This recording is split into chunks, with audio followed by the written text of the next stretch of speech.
5 September रोजी online practice taste दुसरी चा इंग्रजी विषयाचा पेपर असेल। त्या अंतर्गत साधारणतः जी प्रश्नपत्रिका मागील वर्षी आपण शिकणार आहोत, सोडवणार आहोत, त्यापैकी जवळजवळ 85% ते 90% हे प्रश्नपत्रिकेचं स्वरूप हे सामान्यच असेल। काही प्रश्न हे थोडे बदललेले असतील किंवा ते वगळलेले असतील। पहिल्यांदा एक गोष्ट लक्षात घ्यायची आहे की ही प्रश्नपत्रिका 20 गुणांची असेल। त्यासाठी तुम्हाला 40 मिनिटे दिली जातील। सकाळी प्रश्नपत्रिका व्हॉट्सॲपवर आल्यानंतर तिथून साधारणपणे 40 मिनिटाच्या आत तुम्ही सोडवण्याचा प्रयत्न केला। थोडा वेळ कमी जास्त लागू शकतो, तर जास्त वेळ न घालवता ही प्रश्नपत्रिका 20 गुणांची असेल। त्यासाठी तुम्हाला 40 मिनिटे दिली जातील। सकाळी प्रश्नपत्रिका व्हॉट्सॲपवर आल्यानंतर तिथून साधारणपणे 40 मिनिटाच्या आत तुम्ही सोडवण्याचा प्रयत्न केला। थोडा वेळ कमी जास्त लागू शकतो, तर जास्त वेळ न घालवता मी आज तुम्हाला काय करणार आहे की प्रश्नपत्रिका कशी सोडवायची याविषयी मार्गदर्शन करणार आहे। तर पहिला जो प्रश्न आहे तो प्रश्न आहे लँग्वेज स्टडीचा। त्यासाठी आहेत 5 गुण। म्हणजे भाषेचे काही घटक आहेत त्याचा अभ्यास करणं आपल्याला आवश्यक आहे। अशा घटकांवर आधारित काही प्रश्न आपण सोडवणार आहेत। साधारणतः तुम्हाला जी प्रश्नपत्रिका दिलेली आहे त्यामध्ये 5 उपप्रश्न होते, परंतु ही जी नवीन प्रश्नपत्रिका 5 सप्टेंबर रोजी तुम्ही सोडवणार असाल त्या पत्रिका दिलेली आहे त्यामध्ये 5 उपप्रश्न होते, परंतु ही जी नवीन प्रश्नपत्रिका 5 सप्टेंबर रोजी तुम्ही सोडवणार असाल त्यामध्ये फक्त 3च उपप्रश्न असतील। त्यातला पहिला उपप्रश्न असणार आहे fill in the missing letters. त्यामध्ये 2 शब्द विचारले जातील। 2 शब्दामध्ये केवळ 2च रिकाम्या जागा असतील, म्हणजे प्रत्येक शब्दामध्ये 1 रिकामी जागा असेल आणि 2 रिकाम्या जागा व्यवस्थित भरण्यासाठी तुम्हाला 1 गुण दिलेले आहे। म्हणजे 1 रिकामी जागा व्यवस्थित भरली तर तुम्हाला अर्धा गुण मिळणार आहे। पाठीमागच्या प्रश्नामध्ये कदाचित जास्त जागा दिलेल्या होत्या, परंतु ते चुकीचं होतं। इतरांनी प्रश्नपत्रिका काढलेली होती। 5वी ते 10वी एक गोष्ट लक्षात ठेवली पाहिजे, 1 रिकाम्या जागेसाठी अर्धा गुण असतो। प्रश्नपत्रिकेचं स्वरूप माहीत असणं, प्रत्येकातील प्रत्येक प्रश्नाचा अर्थ माहीत असला पाहिजे। प्रत्येक प्रश्नातील प्रत्येक शब्दाचा अर्थ माहीत असला पाहिजे। विद्यार्थ्यांचा गोंधळ इथेच उडतो की विद्यार्थ्यांना एखादा प्रश्न कसा सोडवायचा हे माहीत असतं, पण त्या प्रश्नातील शब्दांचा अर्थ लागत नाही आहे। मग बऱ्याच वेळा आम्ही वर्गामध्ये पर्यवेक्षण करत असताना आम्हाला विद्यार्थी विचारतात की ह्या प्रश्नाचा अर्थ काय, या शब्दाचा अर्थ काय, आणि आम्हाला सुद्धा परीक्षागृहामध्ये त्याचं उत्तर द्यायला खूप कठीण जातं। त्यामुळे तुम्हाला जर इंग्रजीमध्ये अतिशय छान गुण मिळवायचे असतील तर 5वी ते 10वी एक गोष्ट लक्षात ठेवली पाहिजे की प्रश्नपत्रिकेचं स्वरूप तुम्हाला व्यवस्थित माहीत असलं पाहिजे। प्रत्येक प्रश्नाची गुणविभागणी माहीत असली पाहिजे आणि प्रत्येक प्रश्नांतर्गत जो उपप्रश्न आहे त्याची गुणदान पद्धत, मार्किंग स्कीम तुम्हाला माहीत असली पाहिजे। तर चला, हा पहिला प्रश्न आहे A fill in the missing letters. आता हे मागील वर्षीच हा पहिला प्रश्न आहे A fill in the missing letters. आता हे मागील वर्षीचा हा प्रश्न आहे। मागील वर्षाच्या प्रश्नपत्रिकेतील प्रश्न इथे मी टाईप केलेले आहेत आणि ते मी तुम्हाला सोडून दाखवणार आहे। आता यामध्ये हा प्रश्न आहे fill in the missing letters, 1 गुण आहेत। त्याच्या अंतर्गत 2 शब्द विचारलेत बघा। एक म्हणजे हाऊस, एच मध्ये रिकामी जागा दिलेली आहे, आणि दुसरा आहे त्यामध्ये FE आणि एक अक्षर रिकामी दिलेलं आहे, TH पुन्हा 1 जागा रिकामी दिलेली आहे, R दिलेला आहे। आता या प्रश्नाचा अर्थ पहिल्यांदा काय होते बघा। Fill in the missing letters म्हणजे खाली ज्या शब्दामध्ये ती रिकामी जागा दिलेली आहे त्या ठिकाणी योग्य अक्षर ओळखायचं, कुठलं असेल ते वापरायचं आणि त्यापासून अर्थपूर्ण शब्द तयार करायचा। ज्यात सर्वात महत्त्वाची गोष्ट आहे की त्या रिकाम्या जागी कोणतंही अक्षर वापरून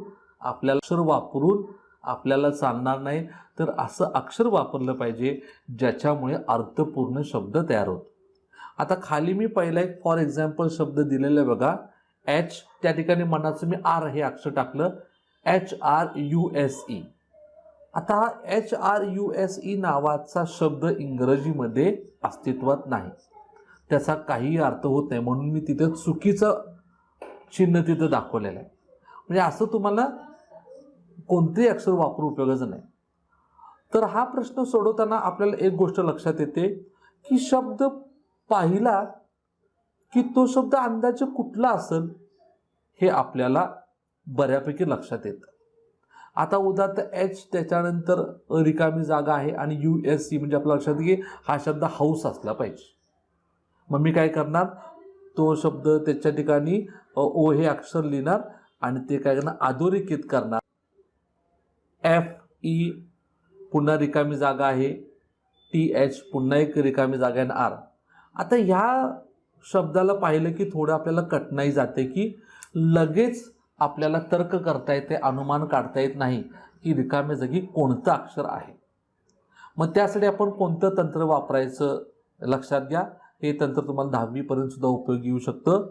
खाली मी तंत्र दिलेल्या कंसामध्ये रिकाम्या जागी A किंवा E किंवा I किंवा O किंवा U ह्यापैकी एक अक्षर वापरून बघायचं आणि योग्य तो शब्द मिळतो का बघायचं. आता मी काय केलेलं आहे, इथं तुमच्या प्रश्नपत्रिकेमध्ये फिदर हा शब्द दिला होता, त्यात 2 रिकाम्या जागा दिल्या होत्या. पण इथून पुढे 10वी पर्यंत प्रत्येक प्रश्नपत्रिकेमध्ये एकच रिकामी जागा असेल. आता मी त्यासाठी FEA इथं A वापरून बघितलं आणि THE प्रश्नपत्रिकेमध्ये एकच रिकामी जागा असेल. आता मी त्यासाठी FEA इथं A वापरून बघितलं आणि THE वापरून बघितलं, फिदर म्हणजे पीस, त्यापासून मला फिदर हा शब्द मिळाला. आता हे सोडवण्यासाठी मी तुम्हाला सोपा शब्द देतो, म्हणजे तुमच्या लक्षात येईल की कसा सोडवायचा. आता इथे मी आणखीन एक शब्द घेतलेला आहे, L पुन्हा रिकामी जागा आहे, नंतर GHT असे अक्षर आहेत. आता यावरनं नेमका कुठला शब्द लक्षात येतो का आपल्याला, समजा आपल्या लक्षात आला नाही, तर आपण काय करायचं, आपल्या उत्तरपत्रिकेच्या शेवटच्या पानावर पेन्सिलनं कच्चं करायचं. आता मी तर उजवीकडे 5 शब्द लिहून दाखवतो बघा. आता काय करणार आहे मी, हे एलच्या पुढं पहिल्यांदा ए हे अक्षर वापरतो, LAGHT. असा कुठला शब्द आहे का हो, तुम्ही वाचलाय का? नाही वाचलेला. असा शब्द इंग्लिशमध्ये नाहीच आहे. आता हा शब्द तर चुकला. आता रिकाम्या जागी आपण ई वापरून बघूया. LEGHT असा कुठला शब्द आहे? लाईट म्हणजे प्रकाश. हा शब्द आपल्याला माहीत आहे, म्हणजे हे उत्तर आपल्याला मिळालेलं आहे. पुढं आणखीन वापरून बघूया, आणखीन काही शब्द मिळतो का? एलच्या पुढं ओ वापरून बघूया, LOGHT. हा शब्द सुद्धा मिळत नाही, पाहिलेलं नाही, ऐकलेलं नाही, अस्तित्वात नाही. आणि शेवटचा शब्द एल नंतर यू हे अक्षर वापरूया, LUGHT. हा शब्द सुद्धा नाही आहे. म्हणजे असे AEIOU ह्यापैकी 5 स्वर किंवा अक्षरे तुम्ही वापरली तर तुम्हाला शब्द मिळण्याची जास्त शक्यता आहे. मी शक्यता आहे म्हणतो कारण कदाचित त्या ठिकाणी व्यंजन सुद्धा रिकाम्या जागी असेल, त्यावेळी आपल्याला हा उपक्रम चालणार नाही. शक्यतो स्वरच गायलेले असतात, त्यामुळे आपण अशा पद्धतीने जर तंत्र वापरलं तर आपल्याला बरोबर उत्तर मिळू शकतं. आणि यापैकी जे अर्थपूर्ण शब्द आहे, लाईट म्हणजे प्रकाश, तोच काय करायचा आहे, आपण उत्तर म्हणून मिळू शकतं. आणि यापैकी जे अर्थपूर्ण शब्द आहे, लाईट म्हणजे प्रकाश, तोच काय करायचा आहे, आपण उत्तर म्हणून उत्तरपत्रिकेमध्ये लिहायचं आहे. हे लक्षात घ्या. माझ्या मते तुम्हाला हे लक्षात आलं असेल. आता पुढच्या दुसऱ्या प्रश्नाकडे जाऊ आपण. Put the words in alphabetical order. ह्याला 2 गुण आहेत. मागील प्रश्नपत्रिकेमध्ये ह्याला फक्त 1च गुण दिला होता, पण ह्या नवीन प्रश्नपत्रिकेत मला 2 गुण दिले असतील आणि अशा 2 जोड्या असतील. आता monkey, dog, cat, when he एक जोडी आहे.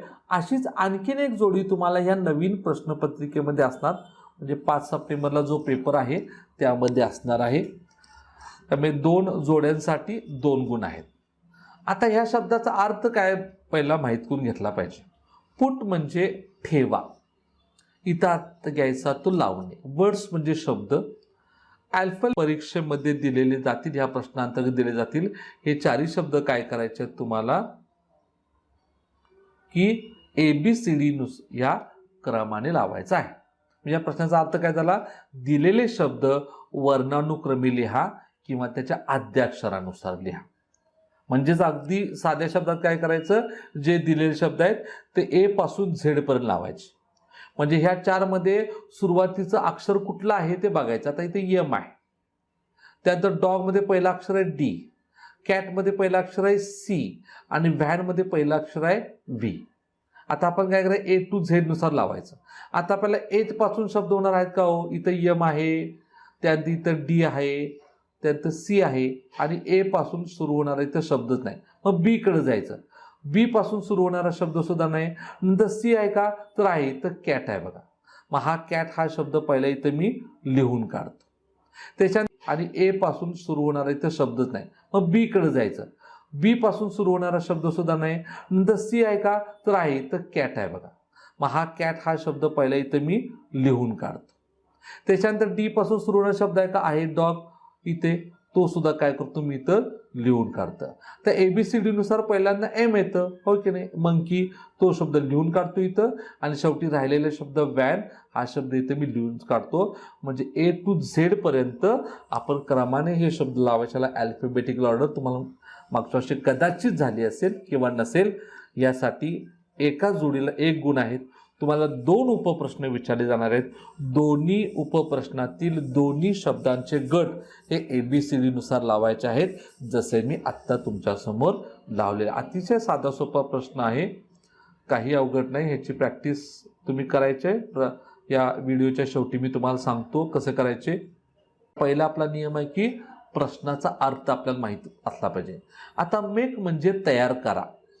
4 वर्ड्स माहिती आहे, 4 शब्द.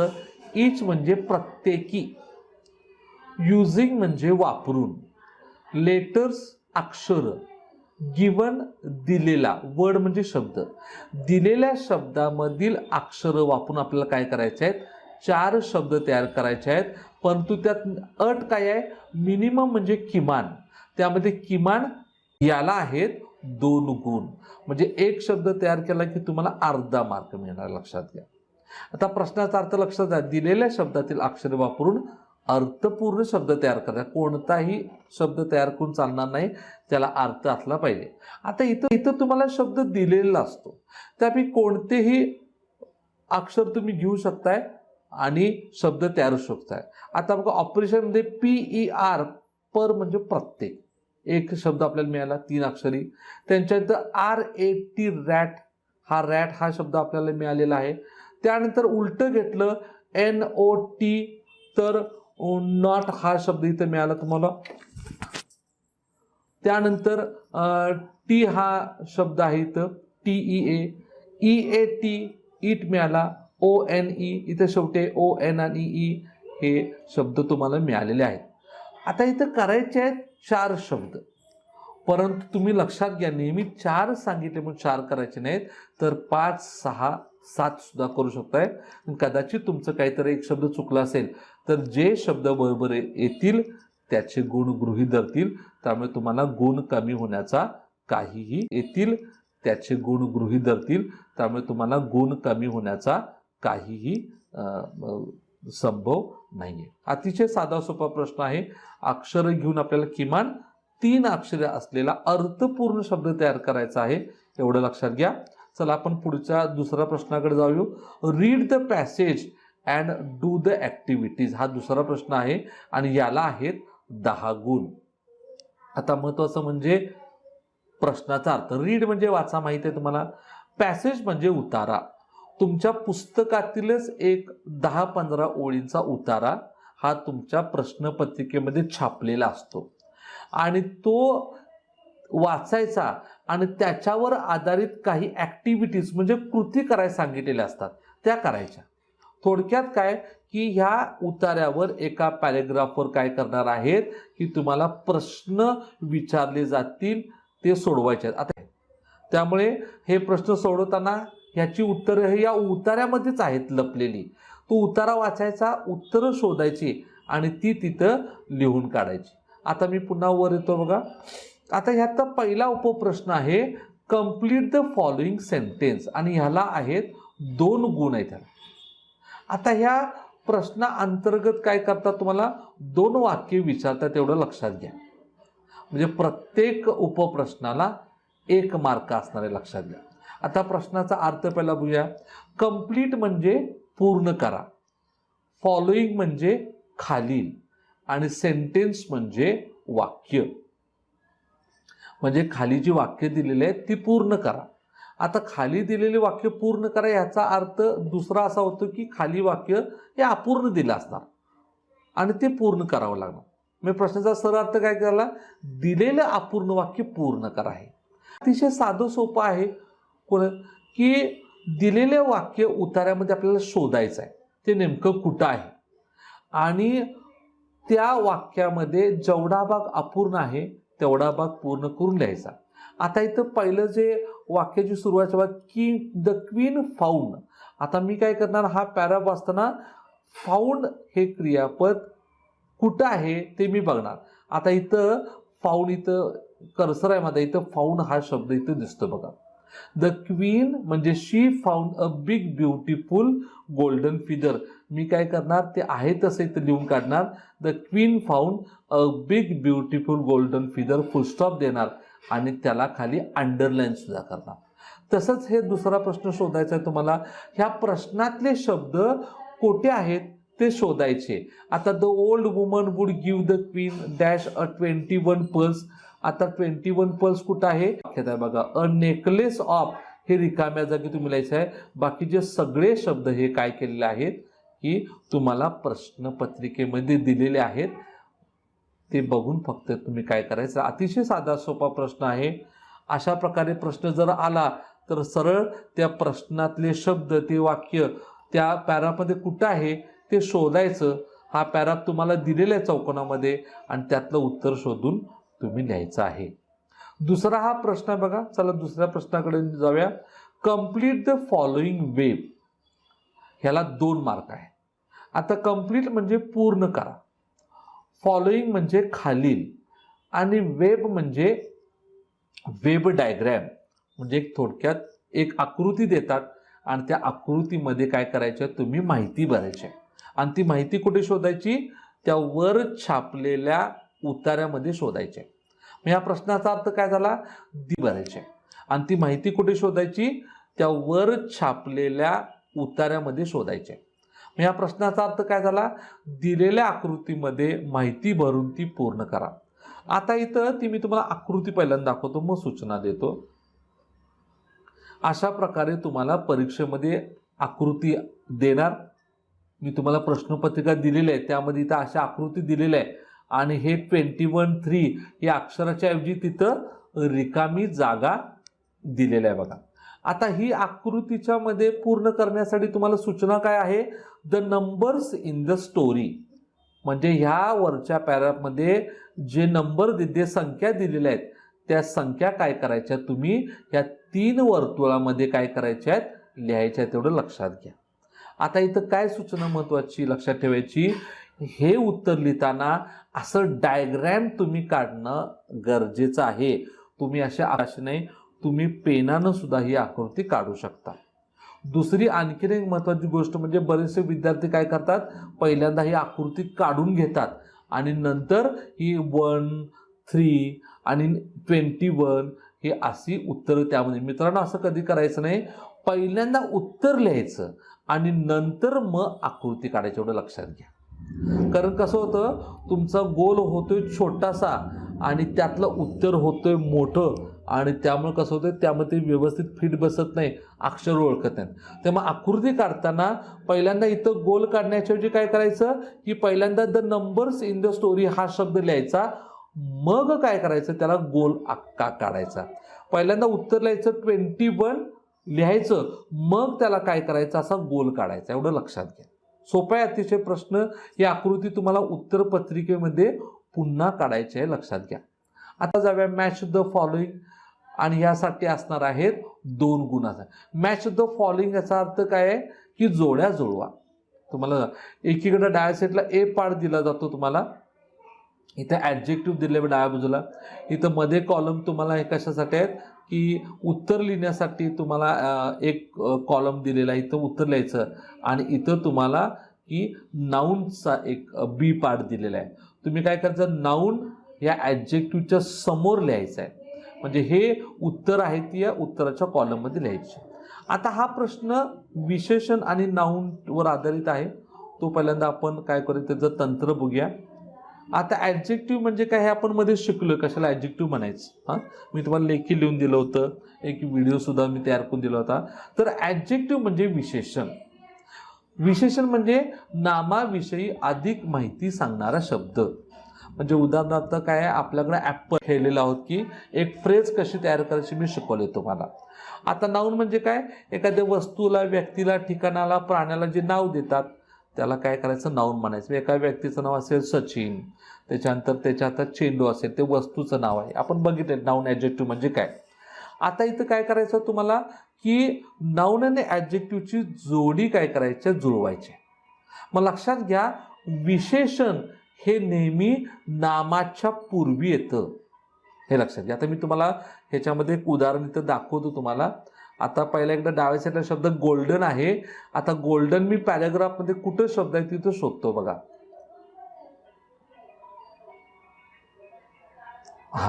आता इथं गोल्डन हा शब्द आहे बघा. इथं गोल्डन हा सोनेरी, गोल्डन म्हणजे सोनेरी. काय सोनेरी आहे तर फिदर म्हणजे पीस सोनेरी आहे. म्हणजे गोल्डन हा फिदर याविषयी अधिक माहिती सांगतो. हे विशेषण आणि फिदर हे सोनेरी, गोल्डन म्हणजे सोनेरी. काय सोनेरी आहे तर फिदर म्हणजे पीस सोनेरी आहे. म्हणजे गोल्डन हा फिदर याविषयी अधिक माहिती सांगतो. हे विशेषण आणि फिदर हे नाव. आपण काय करायचं, गोल्डनच्या पुढं फिदर हे उत्तर लिहून काढायचं. मी इथं सांगितलेलं बघा, मॅन उत्तर लिहिलेलं आहे. ह्या ओल्डच्या पुढं काय केलेलं आहे, वुमन उत्तर लिहिलेलं आहे. म्हणजे हे सगळे काय आहेत की हे ॲडजेक्टिव्ज आहेत आणि हे सगळे नाउन्स योग्य आहेत. हे सगळं शोधताना तुम्ही काय करायचं आहे, पॅरेग्राफ वाचायचा आहे, त्यामध्ये ॲडजेक्टिव्ह नाउनची जोडी बघायची आणि ती उत्तरामध्ये लिहायची. उत्तर लिहिताना हा नाउनचा जो कॉलम आहे हा कॉलम तुम्ही लिहायची गरज नाही. फक्त तुमचे दोन कॉलम कुठले येणार, पहिला येणार हा ॲडजेक्टिव्हचा उत्तर पत्रिकेत लिहायचा आणि त्याच्यासमोर काय करायचं की आन्सर म्हणायचं आणि ह्या आन्सरमध्ये कंसामध्ये लिहायचं नाउन्स म्हणायचं. हे लक्षात घ्या. आणि हा पार्ट जो आहे हा पार्ट तुम्ही उत्तरपत्रिकेत लिहायचा नाही. समजलं तुम्हाला. अतिशय साधं सोपं आहे. हे सगळे ॲडजेक्टिव्ज आहेत त्या कॉलममध्ये आणि ह्या शब्दांच्या पुढं पॅराग्राफमध्ये काय केलेलं आहे की हे नाऊन दिलेले आहेत, ते नाऊन तुम्ही शोधून लिहायचे. अशा प्रकारे जर प्रश्न विचारला तर आणि तरच अशा प्रकारे तुम्ही उत्तर लिहायचं आहे. हा पाठीमागे विचारला होता, त्यामुळे पुढच्या ह्या वर्षी 5 सप्टेंबर रोजीच्या प्रश्नामध्ये असा प्रश्न विचारतील का नाही याची काही गॅरंटी नाही. त्याच्याऐवजी काय विचारू शकतील, राईट ॲपोजिट्स. राईट ॲपोजिट्स म्हणजे विरुद्धार्थाचे शब्द.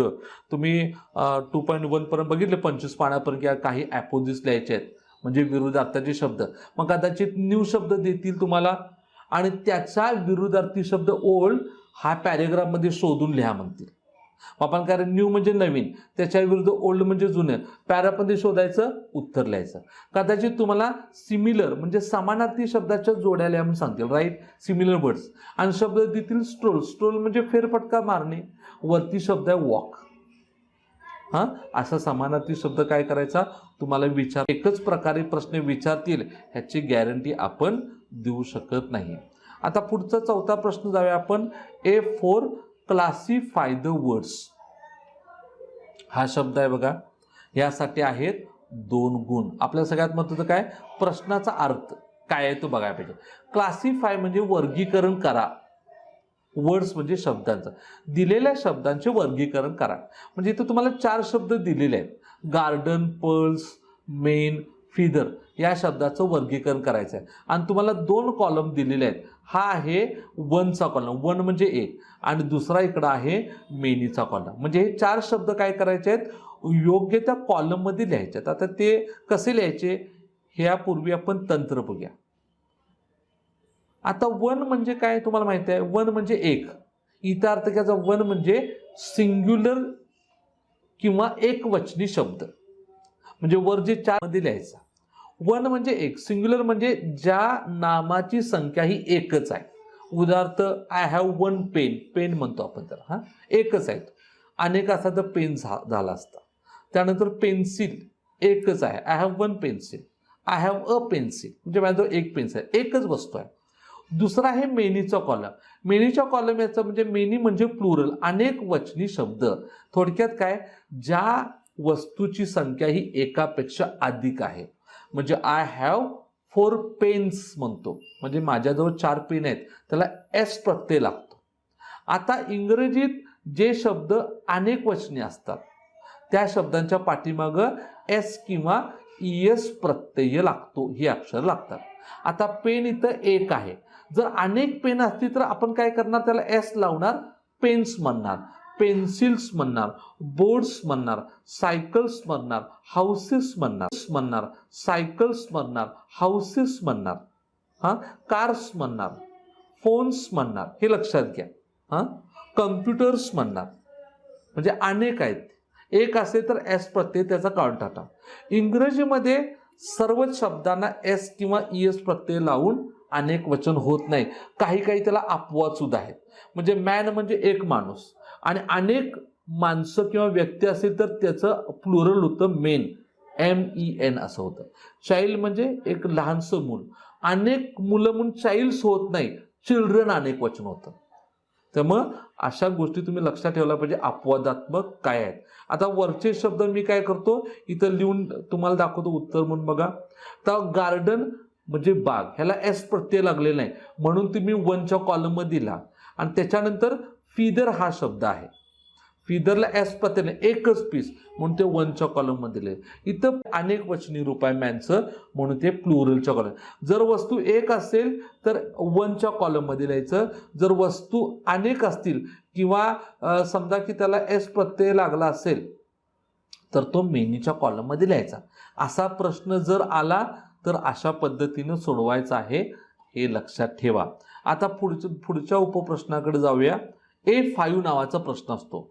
तुमच्या प्रश्नपत्रिकेत 5वी पासून ते 10वी पर्यंत पॅरेग्राफवर जो A5 नावाचा प्रश्न असतो तो त्याला पर्सनल रिस्पॉन्स क्वेश्चन असे म्हणतात.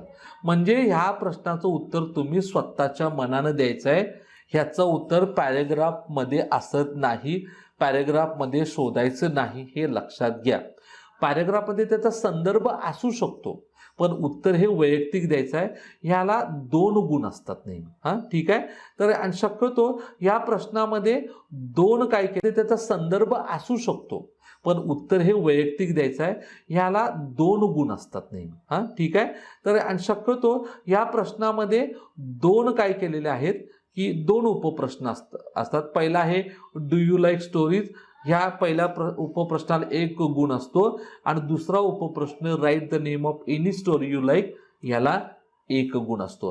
हे दोन्हीची उत्तरं जर लिहिली तर तुम्हाला 2 मार्क मिळणार, हे लक्षात घ्या. आता या प्रश्नाचा अर्थ पहिला काय, डू यू लाईक स्टोरीज, तुम्हाला कथा आवडते का हो, तर आपण होय मला आवडते, नाही मला आवडत नाही. आणि पुढचा आहे right the name of any story you like, म्हणजे तुमच्या आवडीच्या कोणत्याही कथेचं नाव लिहा. ह्या प्रश्नामध्ये गंमत असे विद्यार्थी करतात की बरेचसे विद्यार्थी थोडीशी चालाकी करतात, हुशारी दाखवतात की ते काय करतात, डू यू लाईक स्टोरीचं उत्तर द्यायचं, no I don't like stories, मला कथा आवडत नाही. मग कथा आवडत नाही म्हणजे तुझे कोणत्या आवडते कथे, तर मित्रांनो ह्या पुढच्या प्रश्नाचं उत्तर तुम्हाला देता येत नाही आणि तुमचा 1 गुण जातो. तुम्ही याचं उत्तर जरी दिलं पहिल्याचं तर तुम्हाला 1च गुण मिळणार, लक्षात घ्या. त्यामुळं ज्यावेळी असा प्रश्न विचारला जातो होय किंवा नाही, त्यावेळी नेहमी त्याचं सकारात्मकच उत्तर द्यायचं. येस आय लाईक स्टोरीज म्हणायचं. आणि दुसरी गोष्ट, येस आय लाईक स्टोरी म्हटलं तर ते का किंवा कोणती असेल तर त्याचं उत्तर तुम्हाला असं पुढे द्यायला पाहिजे, तर आणि तरच तुम्हाला 2रा गुण मिळणार. मी तर दिलेलं आहे बघा उत्तर, yes I like stories, I like the story of Birbal and बादशाह, किंवा बादशाह अँड बिरबल, तुम्ही कसं म्हणू शकता तसं. पुढच्या दुसऱ्या पद्धतीने उत्तर देता येतं, येस आय लाईक स्टोरीज, होय मला कथा आवडते. कोणती आवडती कथा, माय फेवरेट स्टोरी इज सार ग्रेप्स. सार ग्रेप्स म्हणजे माहिती आहे की कोल्ह्याला द्राक्ष आंबट ही कथा तुम्हाला माहीत असेल, असं या कथेचं लिहू शकताय. 2 उपप्रश्नांची 2 स्वतंत्र उत्तरे लिहिली तर आणि तरच तुम्हाला 2 गुण मिळणार. शक्यतो तुम्हाला जर शक्य असेल तर काय करा, असं पूर्ण वाक्यातल्या यस आय लाईक स्टोरी फक्त यस म्हटला किंवा फक्त नो म्हटला तर अर्धा गुण मिळतो. ही गोष्ट 10वी पर्यंत अजिबात विसरायची नाही, हे लक्षात घ्या. आता पुढचा प्रश्न आहे तिसरा, हा कवितेवर प्रश्न असतो. आता काय प्रश्न, read the following poem and do the activities. याला 3 गुण आहेत मित्रांनो. रीड म्हणजे वाचा, माहिती आहे आपल्याला. फॉलोइंग म्हणजे खालील, पोएम म्हणजे कविता आणि ॲक्टिव्हिटीज म्हणजे कृती. खालील कविता वाचा आणि त्यावर आधारित कृती करा. मी मगाशी रीड म्हणजे वाचा, माहिती आहे आपल्याला. फॉलोइंग म्हणजे खालील, पोएम म्हणजे कविता आणि ॲक्टिव्हिटीज म्हणजे कृती. खालील कविता वाचा आणि त्यावर आधारित कृती करा. मी मगाशी सांगितल्याप्रमाणे तुम्हाला धड्याप्रमाणे कविता सुद्धा तुमच्या प्रश्नपत्रिकेमध्ये छापलेली असते. इथं कविता दिलेली आहे बघा ककूवर, होय की नाही. आणि त्यावर काय आहे, ही वरच्या बाजूला आणि त्यातला तो शब्द ओळखायचा किंवा ते नाव ओळखायचं आणि त्याचं उत्तर लिहायचं. अतिशय साधं सोपं आहे. पहिला उपप्रश्न आहे, द कुकू चेंजेस हर ट्यून इन असं दिलेलं आहे. आता काय करायचं, चेंजेस हर ट्यून इन ही कुठं रचना आहे प्रश्नपत्रिकेमध्ये ते बघायचं. आता इथं आहे बघा, कुठं आहे, in June I change my tune आणि पुढं उत्तर अर्ध आहे इन जून लिहून काढायचं. म्हणजे थोडक्यात काय, अपूर्ण वाक्य असतं, पॅराग्राफमध्ये बघायचं, त्या कवितेत बघायचं आणि अपूर्ण जे वाक्य आहे ते पूर्ण करून लिहायचं. उत्तर त्याच ओळीमध्ये असतं. आता दुसरा आहे, द कुकू opens her bill in April असं उत्तर दिलेलं आहे. प्रश्न आहे ओपन्स हर बिल कुठं आहे, तर इथं आहे माय ओपन माय बिल आणि त्याच्यावर in April I open my bill. एप्रिलच्या महिन्यात मी माझी चोच उघडते, म्हणजे इन एप्रिल हे उत्तर लिहून काढा. अतिशय साधं सोपं आहे, मागे बघितल्याप्रमाणे. पुन्हा धड्यावर होता वेब डायग्रामचा, तसाच प्रश्न आहे बघा. Complete the following web any two 1 mark यासाठी. म्हणजे खालील आकृती पूर्ण करा. धड्यावर आपण बघितलं, कंसात दिले एनी टू, कोणतीही 2 उत्तरं लिहायचे तुम्हाला आणि त्याला म्हणजे इथं ॲक्शन वर्ड्सला काय आहेत, 4 गोल आहेत आकृतीमध्ये आणि कुठलेही 2 लिहिले जातात. परंतु मित्रांनो आपण 4च्या 4 लिहिणार. कदाचित आपलं एक चुकलं, दुसरं चुकलं तर इतर जी बरोबर आहेत त्याला येऊ शकतात. पुन्हा काय आहे, आता सूचना महत्त्वाची काय, ही आकृती तुम्ही काय करायची, ह्यामध्ये माहिती भरायची आहे, ती पूर्ण करायची आहे आणि उत्तरपत्रिकेत ही आकृती तुम्हाला पुन्हा काढायची आहे, लक्षात घ्या. दुसरी गोष्ट, पहिल्यांदा उत्तर लिहायचं मग आकृती काढायची. आता मी ॲक्शन वर्ड्स इथं दाखवतो, उत्तर कसे लिहायचं बघा. आता ॲक्शन वर्ड्स पहिला काय बघूया, कदाचित काही मुलांना विसरलं असेल. ॲक्शन वर्ड्स म्हणजे कृती दर्शविणारे शब्द ज्यातून आपल्याला ॲक्शन कळतात. हे शक्यतो क्रियापदे असतात. म्हणजे to go, to walk, to play, to write, to fetch, to bring, to throw, to catch. Action दाखवतात, कृती दाखवतात. म्हणजे आपण शोधताना क्रियापद किंवा कृती दर्शवणारे शब्द सोडणार. आता मी ॲक्शन वर्ड्स लिहिले तिथं आणि इथं उत्तर लिहिले. डू म्हणजे करणे ही कृती आहे, सिंग म्हणजे गाणे ही कृती आहे, ओपन म्हणजे उघडणे ही कृती आहे, चेंज म्हणजे बदलणे होते. ही सगळी उत्तरं ही कवितेमध्येच आहेत. स्वतःच्या मनानं ॲक्शन वर्ड्स लिहायचे नाहीत, कवितेमध्ये ॲक्शन वर्ड्स शोधायचे आणि मगच लिहायचे. तुम्हाला उत्तरावरील प्रश्न असेल तर त्याचं उत्तर उत्तरामध्ये शोधायचं, कवितेवरील प्रश्न असेल तर त्याचं उत्तर कवितेमध्ये शोधायचं. फक्त A5 नावाचा प्रश्न धड्याचा तुम्हाला मिळतो, पर्सनल रिस्पॉन्स, तो तिथं असणार नाही. पुढचा आहे find the rhyming pairs from the poem. नेहमीचा प्रश्न आहे हा, कवितेमधले यमक जुळणाऱ्या जोड्या लिहायच्या आहेत. बऱ्याच वेळा हा गेलेला आपला प्रश्न, साधा आहे. यमक जुळणाऱ्या जोड्या लिहायच्या आहेत. बऱ्याच वेळा हा गेलेला आपला प्रश्न, साधा आहे.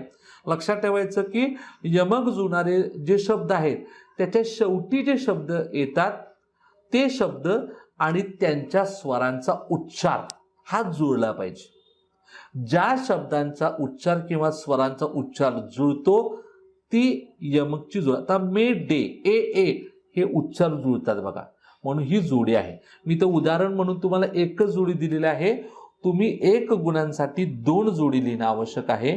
पण मित्रांनो आपण काय करणार, जेवढ्या जोड्या आहेत तेवढ्या सगळ्या लिहून काढणार, हे लक्षात घ्या. अतिशय साधा सोपा प्रश्न आहे, तुम्ही याचा अभ्यास केला, प्रॅक्टिस केलेला आहे. शेवटचा प्रश्न आहे, प्रश्न चौथा ट्रान्सलेशनचा, त्याला 2 गुण आहेत. तुम्हाला 2 वाक्य विचारली जाते. आता ट्रान्सलेशन म्हणजे काय, तर भाषांतर. आता पहिला प्रश्नाचा अर्थ बघूया.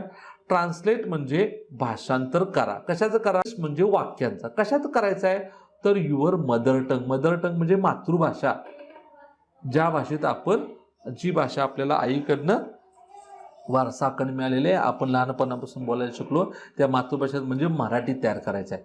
तुम्ही पाठीमागचा जर प्रश्नपत्रिका बघितली तर त्यात तुमच्या लक्षात येईल की 2 वेगळे भाषांतराचे प्रश्न आहेत. एक इंग्रजी वाक्य मराठीत करायचं आहे आणि दुसऱ्या उपप्रश्नात एक मराठी वाक्य इंग्रजीत करायचं आहे. पण मित्रांनो, ह्या प्रश्नपत्रिकेत तुम्हाला दोन्ही इंग्रजी वाक्यच विचारले जातील आणि तुम्हाला ती मराठीमध्ये करायची आहे. मागील वेळेसारखा 2 वेगळे उपप्रश्न विचारले जाणार नाहीत. ह्यात वाक्य देणार आहेत 2. मी तर उदाहरणासाठी तुम्हाला एकच वाक्य पाठीमागच्या वेळेचं घेतलं. लिसन द स्टोरी केअरफुली, आणि याचं उत्तर लिहायचं आहे कथा लक्षपूर्वक ऐका, किंवा कथा लक्षपूर्वक ऐक. अशा पद्धतीनं काय करायचं आहे, तुम्ही मराठी त्याचं, आणि तर प्रश्नपत्रिका तुमची समाप्त होते. आणि आता ही प्रश्नपत्रिकेतला हा व्हिडिओ तुम्ही बघितला तर प्रॅक्टिस काय करायची हे लक्षात घ्या. आता पुन्हा मी पहिल्या प्रश्नाकडे जातो. आता इथं fill in the missing letters, ह्याचं प्रॅक्टिस करायची गरज नाही. फक्त काय करणं गरजेचं आहे, तुम्ही 25 पानं जी आहेत त्याचं थोडं चांगलं वाचन केलं तर तुम्हाला हा प्रश्न लगेच सुटेल. दुसरं आहे, मी ते तंत्र दिलेलं आहे, ते तंत्र वापरून तुम्ही करू शकता. अल्फाबेटिकल ऑर्डर ह्याची प्रॅक्टिस करताना पुस्तकातील कोणतेही 4 शब्द घ्या आणि 4 शब्द ABCD नुसार तुम्ही लावा आणि तुमच्या कोण भाऊ असेल, बहीण असेल किंवा आई बाबा असतील यांच्याकडनं फक्त एक 5 जोड्या सोडवा आणि ते तपासून घ्या. आरामात प्रॅक्टिस होईल. कुठलेही मोठे शब्द घ्यायचे पुस्तकातले या C अंतर्गत आणि त्या मोठ्या शब्दापासून त्यातल्या अक्षरातून छोटे छोटे शब्द काय करायचे आहेत आपल्याला शोधून काढायचे आहेत. आरामात प्रॅक्टिस होईल.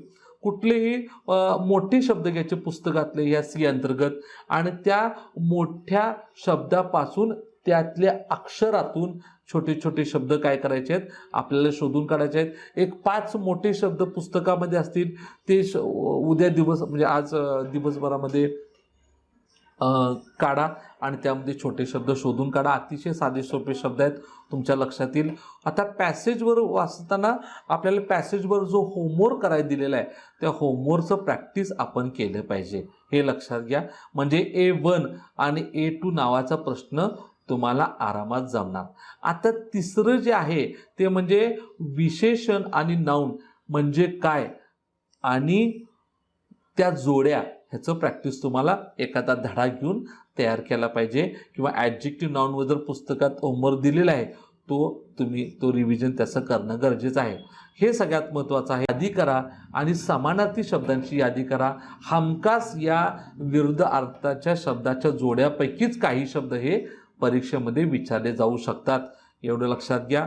हा नवीन प्रश्न आहे, एक वचन आणि अनेक वचन.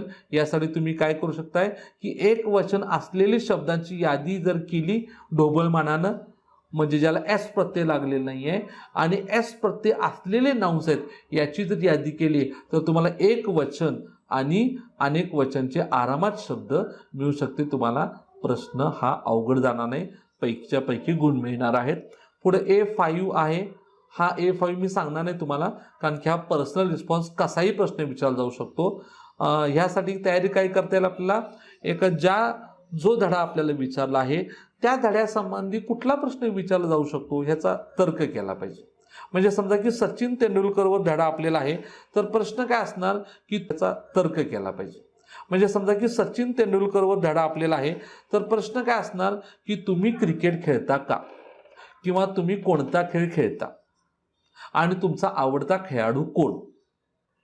आता लक्षात घ्या, हा वैयक्तिक उत्तर द्यायचं आहे. सचिनवर धडा असेल तर तुमचा आवडता खेळाडू हा सचिन तेंडुलकर म्हणायचं नाही, तो सोडून उत्तर द्यायचं आहे. लक्षात घ्या, भले तुम्हाला सचिन तेंडुलकर आवडत असेल तरी सुद्धा, कारण की हा पर्सनल रिस्पॉन्स आहे, याचा धड्याशी संबंध ठेवायचा नाही. पुढे जाऊया कवितेवर. जेवढ्या कविता आहेत आपल्या सिलेबसमध्ये त्या कवितेवरला होमवर्क तुम्ही सोडवला तर तुम्हाला पुरेसा आहे, जास्त काही तयार करायची गरज नाही. फक्त आणखीन एक करा की यमक जुळणारे जे शब्द आहेत त्याच्या जोड्या तुम्ही आत्ता रेडीमेड तुम्ही तयारच ठेवा. हमखास हा प्रश्न 5वी ते 10वी रायमिंग पेस्ट लिहा म्हणून असतोच. आणि ट्रान्सलेशनसाठी भाषांतर आणि धड्यामधील प्रत्येक शब्दाचा आणि सूचनेचा अर्थ तुम्हाला माहीत असला पाहिजे. जर काही तुम्हाला शंका असतील तर तुम्ही मला विचारू शकता. इथं प्रश्नपत्रिका कशी सोडवायची, त्याचं स्वरूप कसं आहे, त्याचं गुणदान पद्धत कशी आहे, गुणविभागणी कशी आहे, हे मी सगळं तुम्हाला सांगितलं. तुम्हाला 5 सप्टेंबर रोजी आयोजित केलेला इंग्रजी विषयाच्या ऑनलाईन दुसऱ्या ऑनलाईन सराव परीक्षेसाठी आमच्या इंग्रजी विभागातर्फे हार्दिक शुभेच्छा. पूर्ण पेपर सोडवा आणि पेपर सोडवल्यानंतर शेवटी 10 मिनिटात पूर्ण उत्तरपत्रिका चेक करा. कुठला शब्द लिहायला चुकलाय का, कुठलं उत्तर लिहायला चुकलंय का, तुमचं स्पेलिंग मिस्टेक बघा, कन्स्ट्रक्शन मिस्टेक बघा. बऱ्याच वेळा आपल्याला प्रश्न अवघड जातो, आपण नंतर सोडवतो म्हणजे रिकामा सोडतो. तसं रिकामं कुठलं सोडवायचं राहिलंय का हे बघा.